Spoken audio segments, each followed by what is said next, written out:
بسم اللہ الرحمن الرحیم۔ رکوع نمبر 4 ہے سورۃ البقرہ مبارکہ۔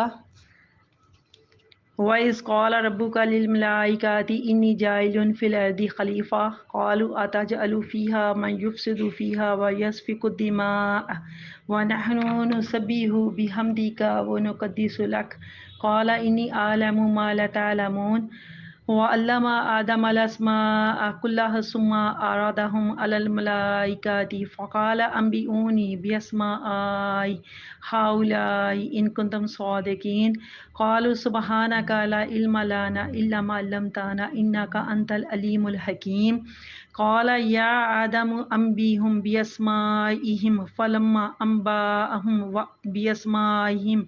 قال ألم أقل لكم إني أعلم غيب السماوات والأرض وأعلم ما تبدون وما كنتم تكتمون وإذ قلنا للملائكة اسجدوا لآدم فسجدوا إلا إبليس آبا واستكبر وكان من الكافرين وقلنا يا آدم اسكن أنت وزوجك الجنة وكلا منها رغدا حيث شئتما ولا تقربا هذه الشجرة فتكونا من الظالمين فأزلهم الشيطان عنها فأخرجهما مما كان فيه وقلنا اهبطوا بعضكم لبعض عدو ولكم فی الارض مستقر ومتاع إلی حین فتلقى آدم من ربه کلمات فتاب علیہ انہ هو التواب الرحیم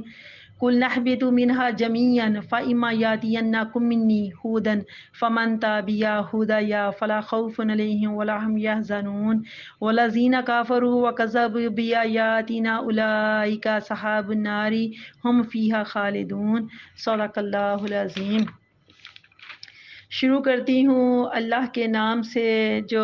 مہربان ہے اور ہمیشہ رحم فرمانے والا ہے۔ میری تمام واجب الاحترام آج الحمدللہ ہم سورۃ البقرہ کا چوتھا رکوع تلاوت جس طرح سے کیا ہے اور اس کا ترجمہ و تفسیر کرنے جا رہے ہیں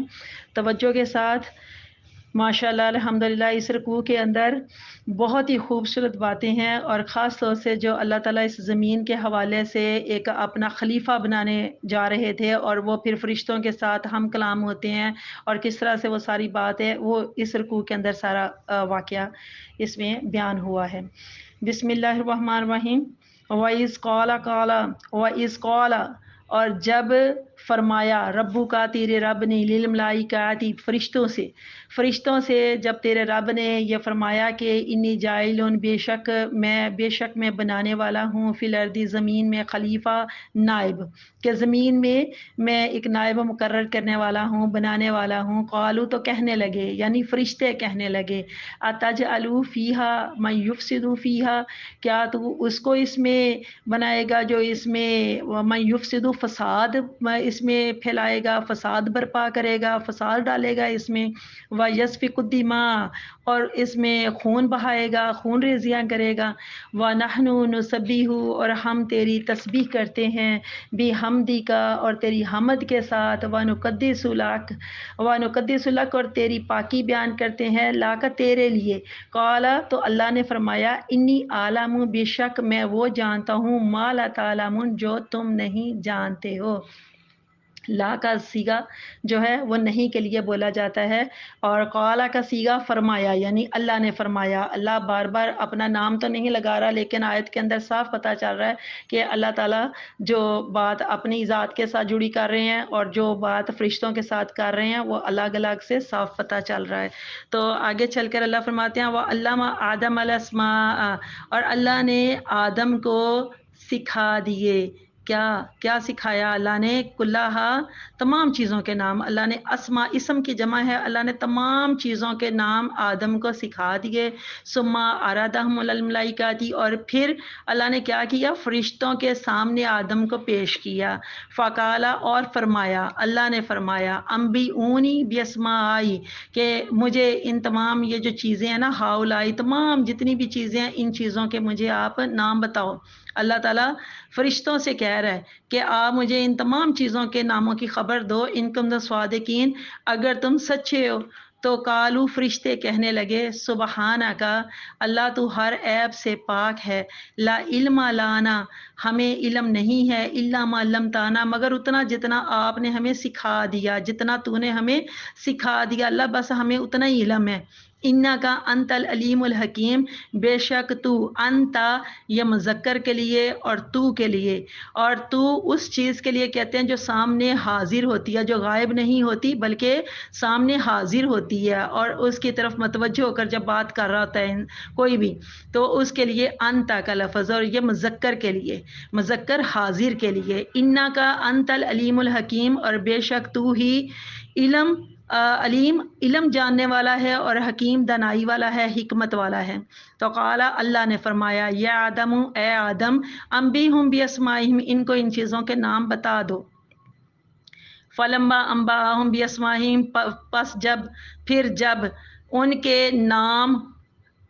حضرت آدم علیہ السلام نے ان کے نام فرشتوں کو بتا دیے، انہوں نے ان کو جب بتا دیے تو قال اللہ نے فرمایا الم اقل لکم کیا میں نے تمہیں نہیں کہا تھا کہ انی عالم بے شک میں خوب جانتا ہوں غیب السماوات والارض آسمانوں اور زمین کی چھپی ہوئی چیزیں، سب چیزیں جتنی بھی یعنی کہ چھپی ہوئی آسمانوں اور زمین کی چیزیں میں ان کو سب کو جانتا ہوں، وعلم ما تبدون وما کنتم تکتمون، وعلم ما تبدون اور میں جو کچھ تم ظاہر کرتے ہو وہ بھی جانتا ہوں، وما کنتم تکتمون اور جو کچھ تم چھپاتے ہو میں وہ بھی جانتا ہوں۔ وَإِذْ قُلْنَا لِلْمَلَائِكَةِ اسْجُدُوا اور جب فرشتوں نے، اور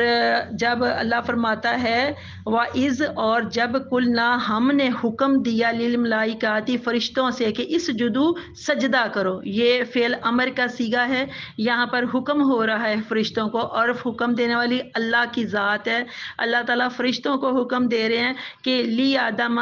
فسجدوا الا ابلیس، کہ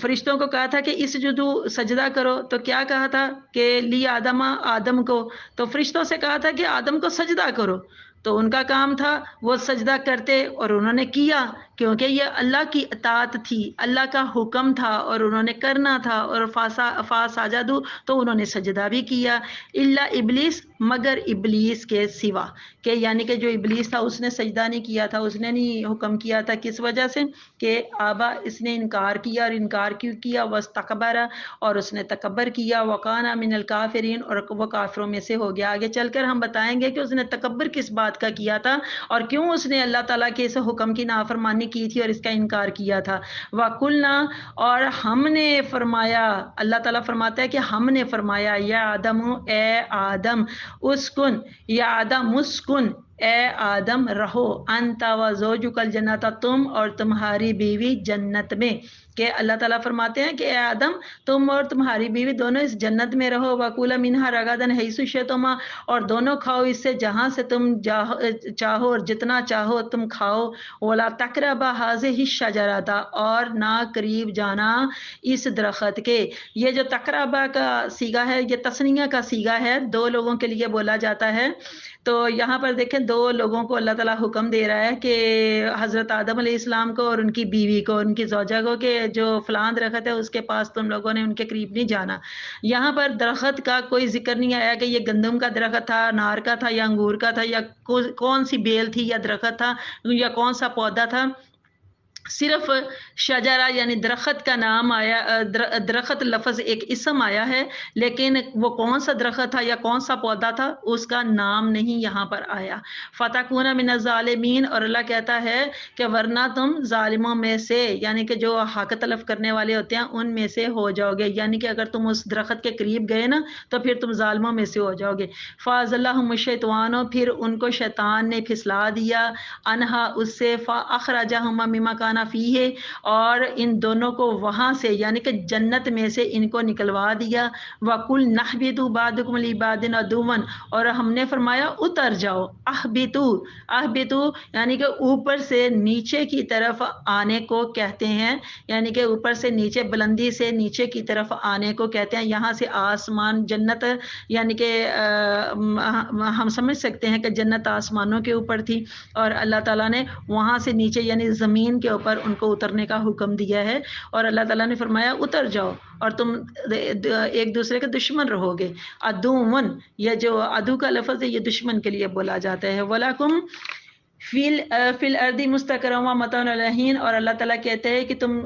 یہ جو زمین ہے نا، اب یہ تمہارے لیے ایک ٹھکانہ ہے، وہ متاع الہین، اور یہ مقررہ وقت تک تم نے اس میں رہنا ہے اور اس میں فائدہ اٹھانا ہے۔ فَتَلَقَّىٰ آدَمُ مِن رَبِّهِ کَلِمَاتٍ فَتَابَ عَلَيْهِ، پھر حضرت آدم علیہ السلام نے اپنے رب سے،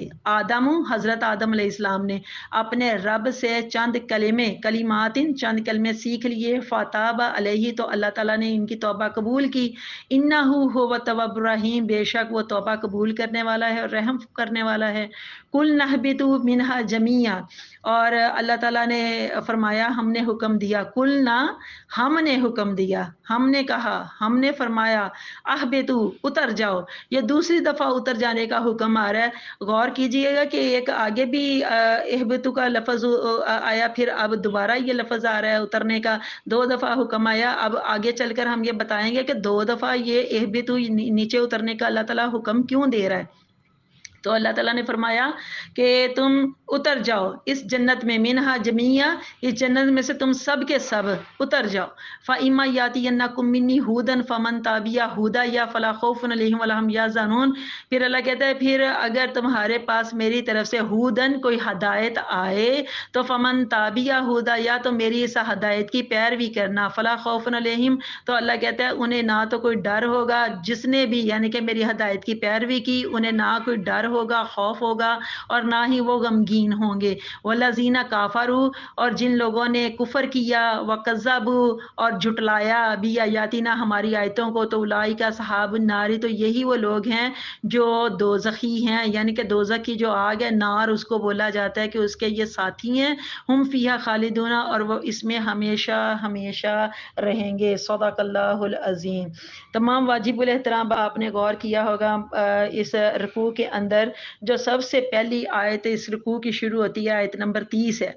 تو اس آیت نمبر 30 کے شروع میں ہی اللہ پاک ایک اور احسان کا ذکر کر رہا ہے، اور یہ انسان کی پیدائش کا ذکر ہے۔ اس حوالے سے حضرت علامہ علوسی اپنی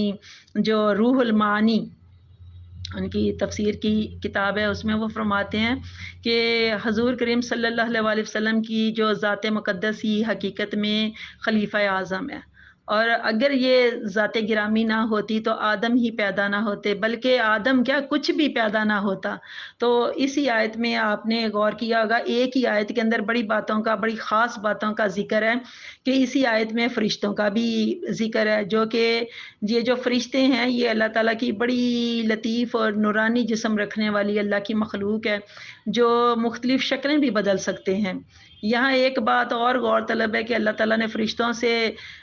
آپ غور کیجئے، نہ کوئی مشورہ لیا ہے اور نہ ہی کوئی اجازت طلب کی جا رہی ہے کہ میں کیا ایک بندہ بنا لوں، میں آدم بنا لوں اور پھر میں ایسے ایسے کر لوں، نہیں، اللہ تعالیٰ صرف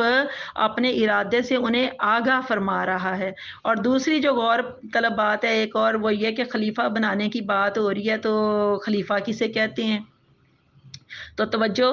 کہ خلیفہ وہ ہے جو کسی ملک میں اس کے نائب کی حیثیت سے اس کے احکام کے مطابق عمل کرائے،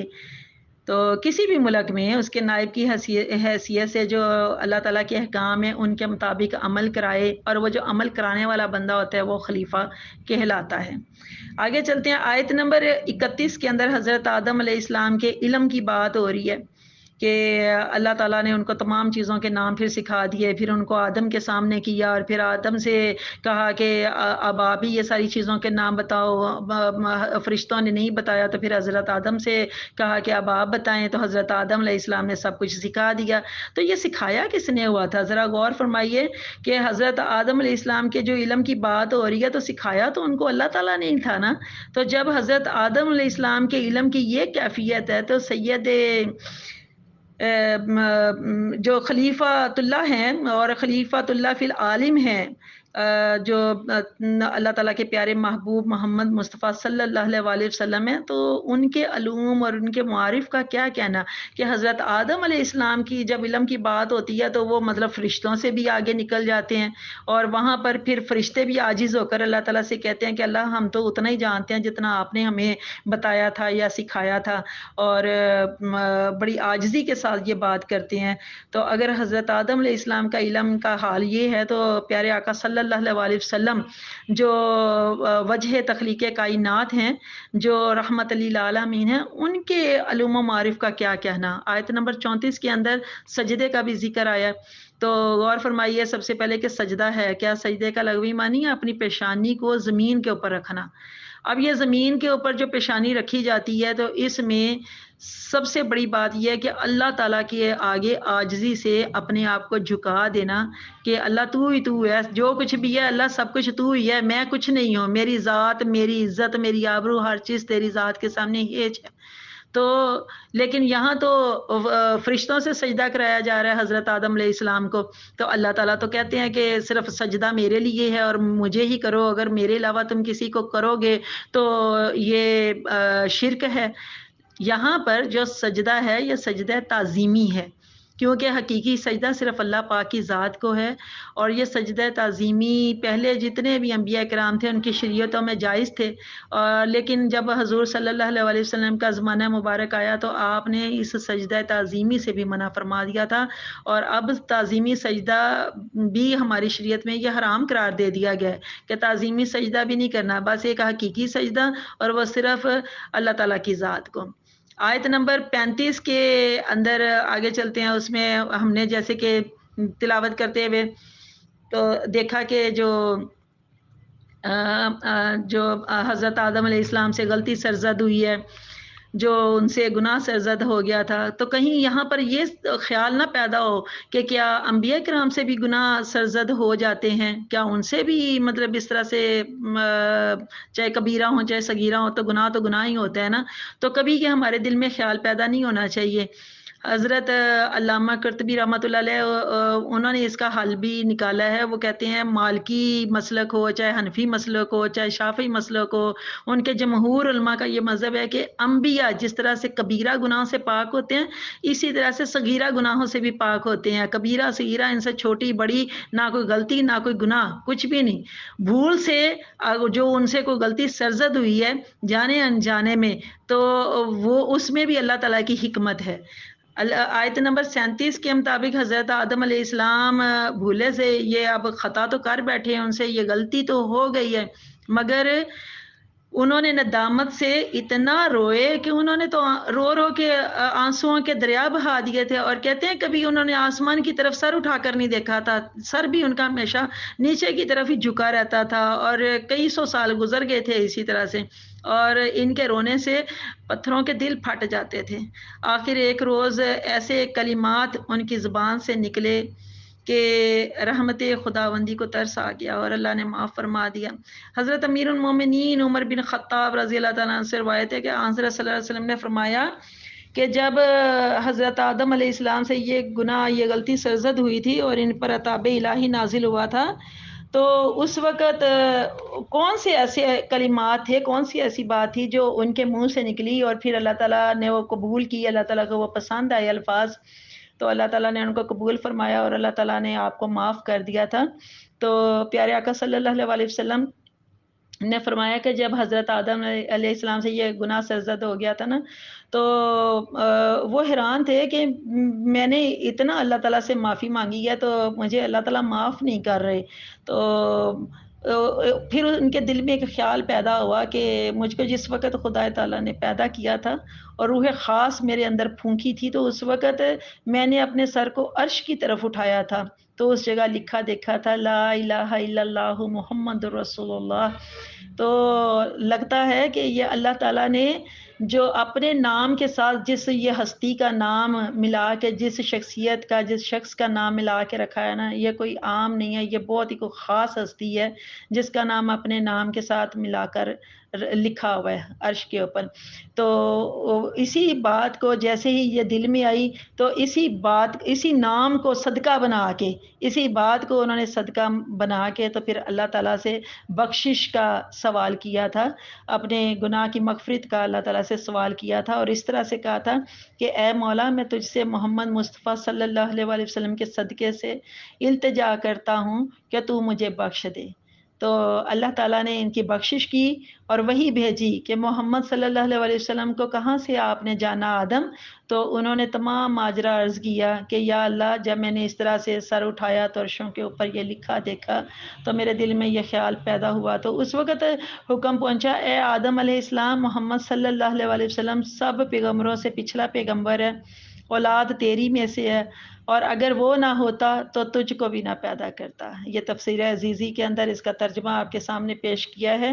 تو بہت ہی خوبصورت بات ہے، جب بھی کوئی اس طرح سے غلطی گناہ کوئی کبیرہ صغیرہ سرزد ہو جائے کرے تو ہم سے یہ پتہ چلتا ہے ہم ان کے امتی ہونے کی حیثیت سے تو اللہ تعالیٰ سے جب بھی مغفرت طلب کیا کریں، جب بھی اللہ تعالیٰ سے بخشش مانگا کریں اپنے گناہوں کے حوالے سے، اپنے غلطیوں کی پاداش کے حوالے سے، تو صدقہ دے لیا کریں، اللہ تعالیٰ سے واسطہ دے کر بات کر لیا کریں۔ اللہ تعالیٰ کو یہ واسطہ بہت پسند ہے، بہت پیارا لگتا ہے اللہ تعالیٰ کو یہ واسطہ۔ اور آگے چل کر اللہ پاک پروردگار جل جلالہ نے 2 دفعہ اترنے کا حکم دیا ہے، وہ ہم نے پہلے بھی یہ بات کی کہ یاد رکھیے گا، 2 دفعہ اللہ تعالیٰ نے اوپر سے نیچے اترنے کا حکم دیا ہے۔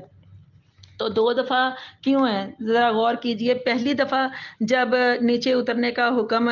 دیا تھا تو اس وقت غلطی کے سرزد ہونے کے اوپر کہ غلطی سرزد ہو گئی، اللہ تعالیٰ نے فرمایا دونوں جنت میں سے نکل کر سب کے سب جمیعاً، بلکہ سب کے سب جنت میں سے اتر جاؤ اور نیچے جاؤ۔ تو پھر جب توبہ کی قبولیت ہوئی تو اس کے بعد بھی فرمایا۔ تو پہلا جو حکم ہے اہبتو کے حوالے سے، اہبتو کے حوالے سے، تو وہ یہ ہے کہ وہ ناراضگی کے حوالے سے ہے کہ اللہ تعالیٰ ناراض ہوئے اور اللہ تعالیٰ نے ان کو جنت سے نکال دیا اور زمین کے اوپر بھیج دیا۔ اور لیکن جب دوسری دفعہ اہبتو کا لفظ آیا تو اللہ تعالیٰ نے دوسری بار خلافت کا منصب سنبھالنے کے لیے یہ بولا ہے کہ اب آپ کا وہ سلسلہ شروع ہونے جا رہا ہے جس مقصد کے لیے میں نے آپ کی تخلیق فرمائی ہے، آپ کو میں نے اپنا خلیفہ بنایا ہے، اور آپ کا وہ اب مقصد شروع ہونے جا رہا ہے۔ اللہ پاک پروردگار ہمیں سمجھنے کی توفیق عطا فرمایا۔ آج یہ جو رکوع ہم نے کیا یہ ابھی چل رہا ہے، انشاءاللہ عز و جل یہیں سے آگے ہم